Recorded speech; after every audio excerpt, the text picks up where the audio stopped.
हमारा नया शो आ रहा है. It's on releasing on an OTT platform. It's a web series called रूहानियत. और obviously we are very excited because पिछले साल हमने फर्स्ट सीज़न शूट करके ख़त्म हो चुका था. एंड अब जाके वो फाइनली आ रहा है after the edit, and we also starting the second season. And जो भी हमें फीडबैक मिला है as far as the platform goes, MX, and जो भी इंडमॉल की तरफ से हमें जो फीडबैक मिला है वो अच्छा मिला है. So we are very excited कि जल्द से जल्द ये कहानी लोगों तक भी पहुँचे. रोमांटिक मिस्ट्री ड्रामा है. नाम सजेस्ट करता है कि ऑब्वियसली रूहानियत है तो रोमांस तो रहेगा, एंड बट बहुत ज़्यादा मिस्ट्री है और बहुत ज़्यादा ड्रामा है. And I was very very excited कि ऐसे on the edge character play करना, विच ऑडियंस जब भी एपिसोड्स देखेगी उनको हमेशा लगेगा अरे बट ऐसा क्यों हुआ, आगे क्या होने वाला है. तो ये जो सवाल उठेंगे जब वो एपिसोड्स देखेंगे, I think that is the best part about the show. And that's why you keep watching. हम भी कभी शोज़ देखते हैं तो हमें यही प्रिडिक्टेबल नहीं होती है कहानी, तो लगता है और देखें आगे क्या हुआ आगे क्या हुआ. और ये पहली बार ऐसा हो रहा है कि यूजुअली वेब सीरीज़ 7-8 एपिसोड में ख़त्म हो जाती हैं. So I think this is a little longer format. 27 episode का पहला सीज़न है. सो ताकि हम चाहते हैं कि जो ऑडियंस है हमारी वो किरदारों के साथ ज़्यादा वक्त बिताए और उनको और बेहतर तरीके से समझे, and at the same time make sure that it doesn't become boring and repetitive. So 1 साल से ये शो लिखा जा रहा था before now it's going to finally come. And तो बहुत डिटेलिंग में इसे लिखा भी गया है. सो एक जब स्क्रिप्ट अच्छी मिलती है तो आप भी एक्साइटेड रहते हो कि to be a part of that. So this is one such project and I think we both are very excited. Yes, हम दोनों का कैरेक्टर तो ऑफ कोर्स बहुत ही डिफरेंट है. सो प्रिशा डिफरेंट एज इन कुछ चीज़ें सिमिलर भी हैं. इमोशनल मैं भी बहुत हूँ, इमोशनल ये भी बहुत हैं, बट ये थोड़े परेशान ज़्यादा करते हैं. सो ये ओवर इमोशनल है, इनके इमोशंस समझ में नहीं आते. प्रिशा एक सिंपल सी लड़की है. So she is basically a teenager who is exploring whether love is a forever thing or not. So forever is a lie or forever is a truth. So she's exploring that in her character. And Saveer. Usually, and there's the quite a age gap also between this love story, which is of a matured businessman, settled, has a past. वो आप जब show देखोगे आपको realise होगा.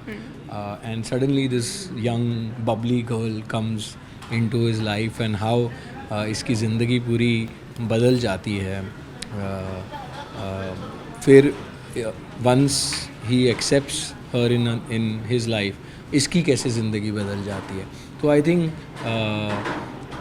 उन दोनों के बीच ऐसा क्या होता है इन terms of even her family और सबकी अपनी. I think the most beautiful part about this show is कि हर एक किरदार की ना अपनी एक जर्नी है.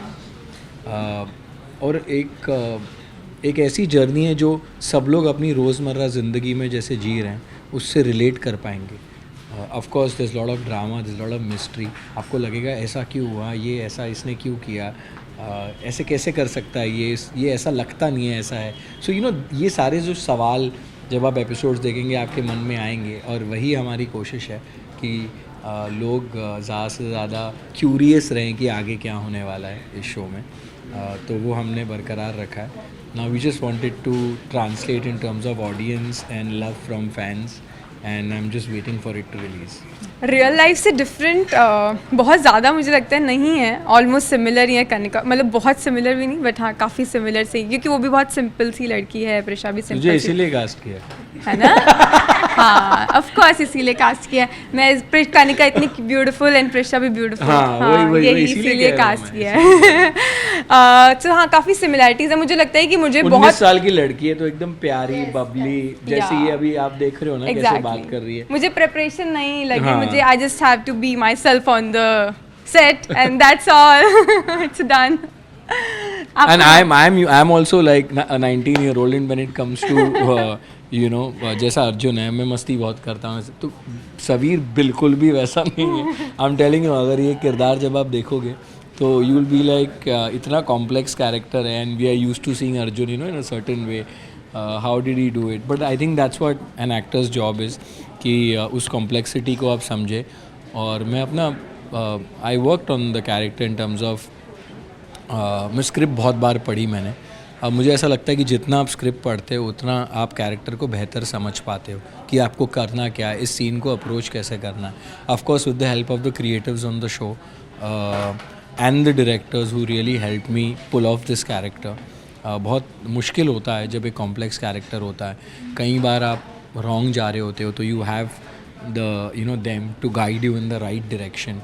सो with that I think eventually now that it's going to release, everybody is pretty excited and happy with what we've achieved and we just want कि बस लोग भी उसे पसंद करें. मस्ती तो बहुत की है बिकॉज ऐसा नहीं था कि हम एक ही सेट पे सीमित थे you know while shooting. So we were in Poona, Mahabaleshwar and beautiful locations we were shooting you know पहाड़ों पर. तो बहुत मस्ती की है हमने. पैकअप के बहुत पार्टी भी की है सब लोग ने मिलकर. मुझे पानी से बहुत डर लगता है. अरे हाँ, ये एक सीन था हमारा जब शूट हो रहा था पानी में, तो मैंने कहा कि ये सही मौका है. ये बोली थी ध्यान रखना मेरा, ध्यान रखना. दूर मैंने कहा हाँ मुझे पकड़ में तेरा ध्यान रखना. फट के नाक में पानी. भरोसा करना बंद कर दिया है. नहीं, हम ऐसे बहुत सीरियस कैरेक्टर नहीं जब रोल करते थे फिर हम तो यू नो एकदम सीरियस हो जाते थे काम में. एक्चुअली किरदार इतने कॉम्प्लेक्स थे ना कि when we used to roll तब वो हमारे मन में भी नहीं आता था कि हम मस्ती करें. बिकॉज एक अप्रोच होता है टुवर्ड्स अ सीन के बीच में, फिर वो काम ख़राब हो जाता है. तो वो हमने अवॉइड किया. हाँ कभी कभी ऐसे मस्ती वाले सीन्स होते थे तो बात अलग है, बट व्हेन यूजुअली बहुत कॉम्प्लेक्स सीन्स होते थे. एंड यूजुअली सवीर ने प्रिशा को रुलाया ही है. तो रोते रोते हंसी तो नहीं आती थी. हाँ, depends on person to person. I think सबके लाइफ में सिचुएशंस अलग होते हैं, सबकी लाइफ में लोग अलग होते हैं, तो उसके हिसाब से किसी के लिए लाया है किसी के लिए थ्रू. बट इस कहानी में भी वही कन्फ्यूजन है कि किसी के लिए लाया है किसी के लिए थ्रू. तो क्या आखिर में दोनों will they both come on the same page और they both will go their own different ways. So wait and watch Ruhaniyat. बहुत जल्द आने वाला है मिक्स फेयर.